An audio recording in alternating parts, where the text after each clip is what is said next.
అధ్యక్ష, ఈ రాష్ట్రంలో పేదవాళ్ళందరికీ ఇళ్ళు ఇస్తామని చెప్పాం.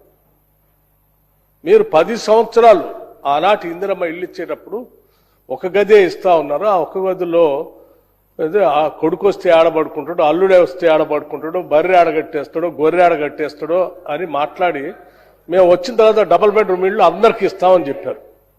అధ్యక్ష, 10 ఏళ్లు చూసాం. ఎక్కడైనా డబుల్ బెడ్రూమ్ ఇల్లు ఇచ్చారా అధ్యక్ష? ఉదాహరణకి అక్కడక్కడ ఏదో ఒక శాంపుల్ కొన్ని ఇల్లు కట్టేసి అట్లా వదిలేశారు తప్ప ఇవ్వలేదు కదా అధ్యక్ష.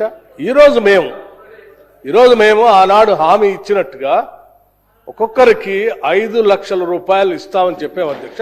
చెప్పడమే కాదు, మొదటి ఒకటే సంవత్సరంలో 4,50,000 ఇందిరమ్మ ఇళ్లని ఒక్కొక్క నియోజకవర్గానికి 3,500 ఇళ్ల లెక్క చొప్పున 22,500 కోట్ల రూపాయలతో పేదవాళ్ళకి ఇందిరమ్మ ఇళ్లు కట్టిస్తా ఉన్నాం అధ్యక్ష. ఇది దేశ చరిత్రలో ఏ రాష్ట్రంలో కూడా ఇంత పెద్ద ఎత్తున పేదవాళ్ళ కోసం ఇందిరమ్మ ఇల్లు కట్టించినటువంటి పరిస్థితి లేదు అధ్యక్ష.